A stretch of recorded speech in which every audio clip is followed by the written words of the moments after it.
Thought you were saying hello. Thought you were trying to be nice. Good afternoon. Hope all is well. Another good day of practice in our approach and quest right here to take on a good football team with the Cleveland Browns. A lot of speculation who's going to play, who's not going to play at quarterback. To be quite honest, guys, they're very capable of still having a very functional offense, and that's the one thing I've been telling the guys about. You know, this run game is phenomenal, and I know Chubb is out, but Ford and as well as Kareem can really tote the ball, and I think they do an excellent job up front, at the offensive line, creating and holes and coming off the ball. So at the receiving core, you look at Cooper, who I've had a lot of respect and admired over the years. He's still playing at a high level. Elijah Moore, they move him around all over the place in the backfield, in the slot. And then, of course, Goodwin can take the top off at any time. So good football team that we're going to face. And with that, I'll take your questions. You had PJ last year in Carolina.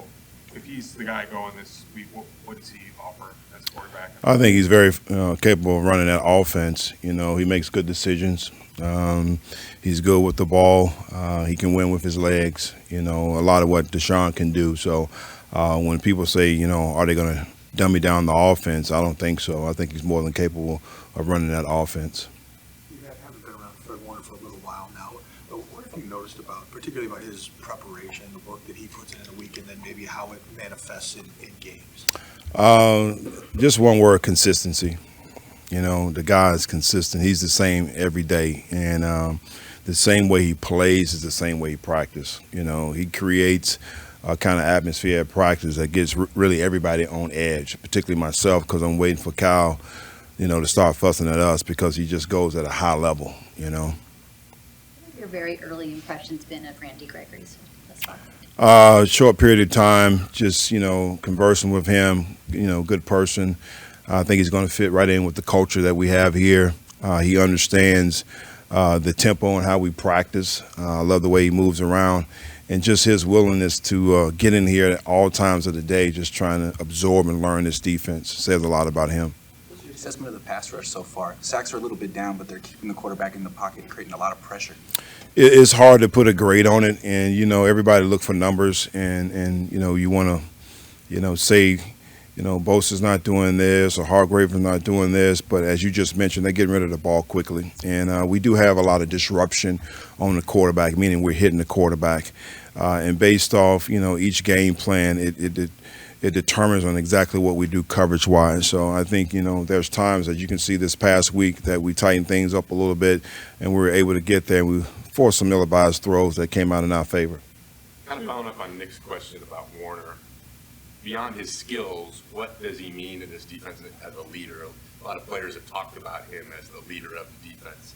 Now that you've seen him for a while, how does he express that? How does he lead? You know, I don't want to speak out of turn, but I would probably say he's probably maybe the leader of the team. You know, he just has that voice.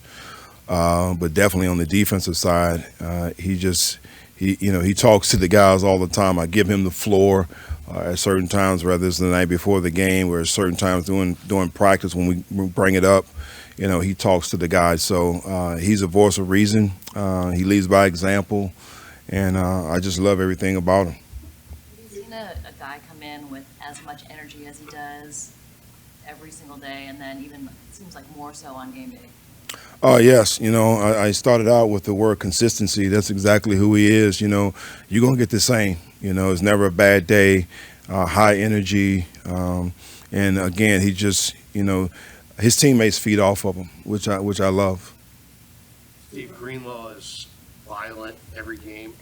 Do you look at him as kind of a tone setter for how you want your guys to play? I would say yes, but all our guys understand, you know, the mindset that we play with. You know, we call it our DNA, you know, physicality, effort, and definitely Greenlaw.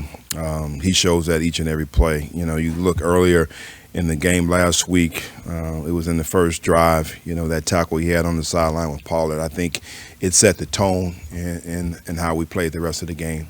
I'm sure you knew something about Deshaun Gibson before you got here, since he's been doing this for a long time. But what have you come to appreciate or learn about him? Maybe you didn't know. Say that one more time. What have you come to learn or appreciate about Deshaun Gibson since you've been here? Probably don't know. I coached Deshaun in college. Yeah, University of Washington. So I appreciate him a lot. And I'm glad, we were able to bring him back and keep him. So very smart guy. He's fitting right in with the staff, doing a great job. So I'm excited about that. Foerster was saying yesterday that he thought Randy Gregory would benefit from being in a three-point stance in this defense. Does that help a taller edge rusher, 6'5" guy, in terms of keeping his pads down, that sort of thing? I don't want to say that it helps him, but I think this is a game of pad level. It's always in regards to low man wins kind of thing. So. The lower you can be, the lower your pads are, the greater you're going to be on that particular play, in other words. So going back, I heard Deshaun, and I thought you said Gosen, but you said Gibson. Gibson right here is a tremendous leader for us. I can't say enough about him. I think Huff feeds off him. All the guys on the back end, tremendous leader. I was joking with him about that interception that he got in the game. He had a full tank of gas going to get the ball, but as soon as he caught the ball, he was on E. So, but no, he's phenomenal for us, man. So I apologize not hearing the actual name, but great leader for us back there, and I'm glad we got him, late last year. But he's definitely had a full year off season and training camp, and he's performing well. The mic'd up thing that the 49ers put out on one of the times on the sideline, a couple defensive players like Wilks called this. It was after an interception. Wilks called this. I don't remember the fifth one. Do you actually go the night before, tell them I think we're going to get a pick here, or you point to a player, I think you're going to have a big game? Do you do stuff like that? Well, the coaches, to me, I use this military term that teach, train, and task, and I always try to bring things from the classroom to the practice field to the game field.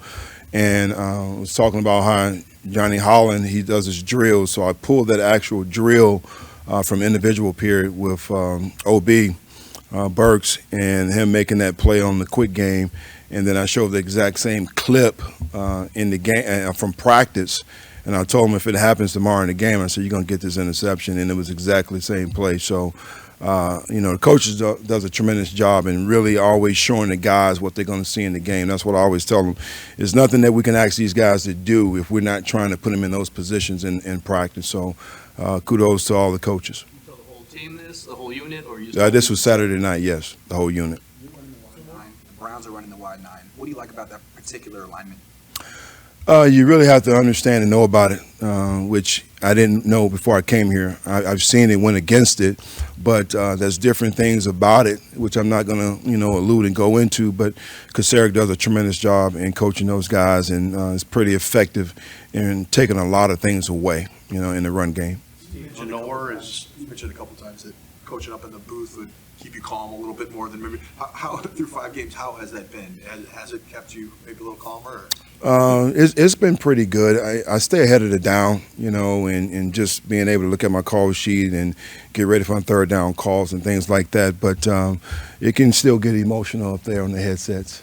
Janor was talking about how he likes that you show confidence in these guys and let them play a little man-to-man. How has he developed since the beginning of camp?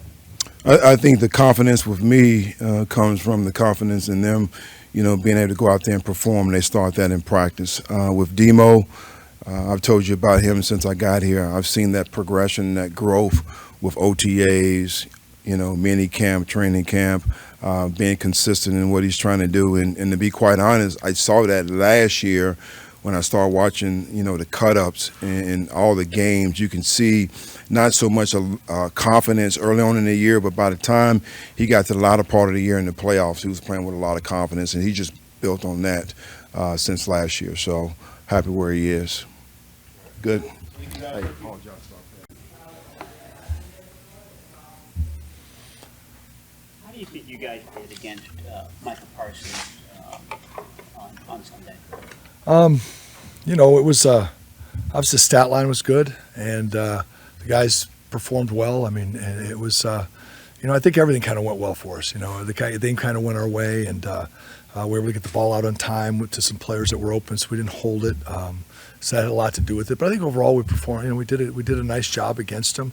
But overall, the whole game kind of went our way. So that was, I never want to say, because those guys, you just only hope to contain them. That was one game. Obviously, you see him again this year. He could have a breakout game if we're not careful. So I'm always careful about what I say. But it was a good game. You've talked about the challenge of Garrett. He's just wrecking shop every week right now. How's he look on film to you? No, What do you expect? Excuse me, I'm sorry. He looks like all the great rushers we face. I mean, when you face Aaron Donald, you face T.J. Watt, you face Micah Parsons. I mean, I don't want to miss anybody. Everybody you face, you find somebody on the team that has an elite rusher. And Myles Garrett has always been one of the most talented pass rushers in the NFL since the minute he walked in the league, and he continues to do that. The style of defense that they play, how Schwartz coaches, how they coach the D line there is a little bit different than what he's done in the past, I think, and it's been to his benefit, and he looks better than ever. Move him around as much as the Cowboys move Parsons around? I don't remember the percentages on Parsons. This guy plays on the left more, but they do move him around. He'll stand up inside and move around. He'll line up over the guards. He'll line up on the right some. He's been more left than right, but what they do with him is you never know from week to week how that may change. Yes, they What's do. difficult about facing that?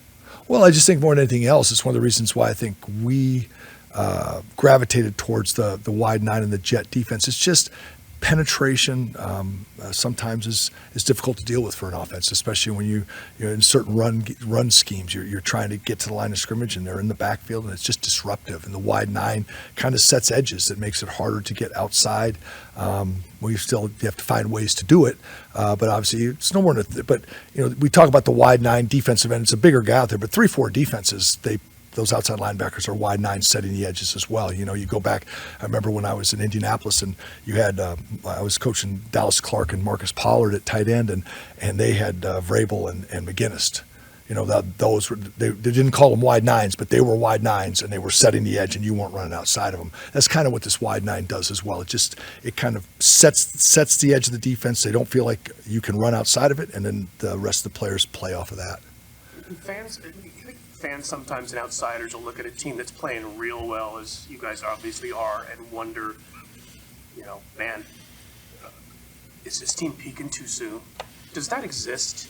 Is that even something that's even discussed ever by coaches or anything about it? No, I don't think of it like that. I mean, because what Kyle does such a great job of, in my opinion, is it's always about the football. It's always about the X's and the O's and the execution of the fundamentals and the techniques and getting better. So this big picture thing, this thing of peaking, not peaking, it's really, we're just out there playing every week. Everybody has things they can improve on. Everybody has things they can work on. We study the tape from the week before. We study our opponent tape, and there's always challenges that each team presents, some greater than others, and some individuals have greater challenges than others. And so that's kind of what keeps you on an even keel. That's what Kyle keeps it about. And it's I don't say a business-like approach, but it really is. We're just got to take care of our business, working on getting better, and then working on what we need to do against this team to beat this team. And if that means we do great for 6 straight weeks of doing that, that's great. 7 straight. I don't think anybody's looking back. Obviously, there's been a lot of good ball going on over the last year or so, but heck, it can come to a screeching halt at any time if you don't take care of business and do the things you're supposed to do. That's one of the great things I think too. I give John and Kyle credit for this, is just that the type of guys we bring in they like football and they like getting better at football. They're not just guys that they're here for the right reasons. And yes, they're going to get paid. And yes, they want to be the best at what they do. And yes, they want to have all the endorsements and everything else that goes on. But man, these guys love ball. And that's what it is. When you have a guy like Fred Warner, who literally is never satisfied and never feels he's good enough, and he's one of your team leaders playing at a high level, it's really hard for anybody else to feel like they can be content. And so that thing of being, peaking too early, possibly being complacent would be the thing that would happen. You'd be like, well, we got this. And there's no such thing. You just keep working. And whether you play the same, a little worse, a little better, you just keep working. How much has Jordan Mason improved since last year? Man, greatly. He really has. Have you noticed it? Do you see it? I mean, I would think. Yeah, he's always been physical and a hard-running guy, but it's just as always with this offense. We've talked about it with Christian, right? We've talked about how learning how to press the hole and read and do all the things that we ask a running back to do in the running game. Mace just keeps getting better and better and better at it. And gosh, he is a serious-minded, hard-working. It's very important to him to do it right, and he just continues to improve. What have you seen from Banks as far as just physically his ability to get out there and be himself? Yeah, he's, we said it last year when he had to get out there and start playing, and when he played the games, it got better and better as the year went on, and he's kind of picked up where he left off, and that's the great thing. All those inside three guys, they kind of picked up where they left off, and they're slowly getting better as we move forward. You seen any difference with the shoulder and him? Right now, no. I mean, the injury thing is the injury thing. I'm not going to talk about it, but he practiced, so he's hanging in there.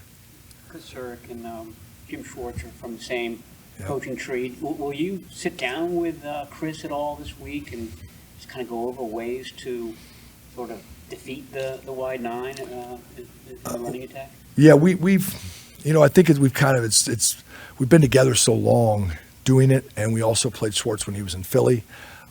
We do. There's a couple things you may walk down the hall and ask, but we've either tried it against our defense, tried it against somebody else that runs a style of defense. We've tried it in the past. We see other teams try it because everybody's trying to take advantage of the guys jetting up the field, the wide nine, all the different things that the wide nine entails. And so, yeah, we haven't sat down and had a big meeting about it because we really have had that already. Christian McCaffrey's leading the league in touches. When you see that, do you think it's a long season, let's back off, or this is a Hall of Fame caliber running back, let's press the issue? Yeah, I mean, I've been a big believer in you have a two running back system. I've always talked about, you have the great run team you've seen. There's LaDainian Tomlinson had some. There's always another guy that was pretty good with them. We've got other good players, and you want to give them those reps so you don't tear your guy down. Now, I say that to Christian. He's like, I'm fine. And he feels he can carry the load and do all that. He does carry the load on third down. That's very important. So you do have to be careful that Mace or Elijah or one of those guys gets in there and does spell him some. I mean, is it concerning? We've had a lot of plays, too. I don't know how much of that is like it's just kind of happened. Or Christian's out there a lot. I don't know. I think you just always have to be careful with anybody that's in harm's way. With running backs can be receivers, tight ends. You just got to be careful at times to see if you're overdoing it. But if you told Christian that, he'd say, no, I want every touch, every carry, every pass. I want to be out there every snap of the game. Oh, it's really tough. Yeah, he doesn't want to come off. He doesn't want to come off. I mean, he didn't want to come off after that big hit on Sunday. I think part of that was he wanted everybody to know he's okay, because I think the officials were like, dude might have, concussion or something like that. But he's like, no, I'm fine. And then we were going to let's get him out for a play. And he shook and said, no, I'm not coming out of the game. And because they just did that to me, I'm going to make sure I have a chance to get back at him right now. That was kind of his mentality, I think. So that's Christian, man. How many players on the team can do that? Say, I'm not coming out. Not many. I coach one that's probably not coming out. He usually does, but there's a couple, but not many. He's like, and you trust him. You're like, hey, dude, do you need a rep? And he's like, no, I'm good. And other times you're like, hey, no, get over here, and then you got to get him out. So, Chris, Kurt Benkert, ex-Niner quarterback, was saying this week that one thing he loves about Kyle is that he's so collaborative on the plan, that he'll take an idea from anybody and incorporate it into the plan. How does your guys' plan come together, and do you have any examples of Kyle using suggestions either from yourself or other coaches or other players to formulate the plan? Yeah, I don't know if I have a specific. I mean, it is, but what you said is 100% right. He is, and on game day it's the same way. I mean, we have a plan, we have openers, and it can be the second series like, hey, if somebody has something that they feel is good now, tell me. And then he'll filter through it and decide whether he wants to call it or not. During the week, it's the same way. If you have ideas, Kyle's thing is the idea well thought out? You just don't throw stuff against the wall and see if it sticks. But if you've thought your idea through and it's a well thought out idea, if it fits what we do and you understand what we're trying to get done and accomplish, he'll take an idea from anybody if it's well thought out. Quality control, offense, defense, however it's happened. And it's happened before, just somebody says something in a meeting and you're like, that's a good idea. We need to incorporate that in some way, shape, or form. So Kyle is all about, it's like I said, it's about football, but it's got to be well thought out. And he'll push and poke and prod, sometimes to the point of you're like, dude, come on. But he's just making sure that it's fully vetted before he says, okay, this guy has thought through this idea before we put it in and do it. Because any idea that he puts on that plan has been well thought through. And the process, with the other coaches that he goes through to study the tape and put the plan together, that's very, very well vetted. When you guys were playing against Randy Gregory, it's like say in the playoffs a couple of years ago, what do you remember about preparing for him and how tough he was to block? Yeah, Randy he had an unbelievable year that year. I mean, he was as good a rusher as we'd faced all season. He was powerful, he was long, he was quick, he was agile, he played with great effort and energy. And I don't know what happened the next couple of years, but 21, when we played him in that playoff game, you want nothing to do with that guy. Trent was like, this guy's at another level right now. It's the best he's ever played. So that was what I remember of him. After that, I don't remember. We played him in the preseason. They were playing him in the fourth quarter. I don't know what was going on out there, so I can't put too much stock in that. But it's been up and down, but that 21 season was, oh my gosh, lights out. Do you remember when you played in Pass 18 Gumby? Was that last year that play came into the playbook? Gumby? Gumby's been around for a while. Gumby it's a form of another play that's like Gumby. New England ran the play, and they did a really good job with it, and so something like it. And so we always thought about doing. We did it one time against somebody in a play. We did it against Seattle in a playoff game. We're in Washington, and then I don't know what it was. It's kind of come and gone. So it's a play that's that we use every now sparingly. I would say we use it sparingly. Thank you, Coach. Thank you, guys. Appreciate you.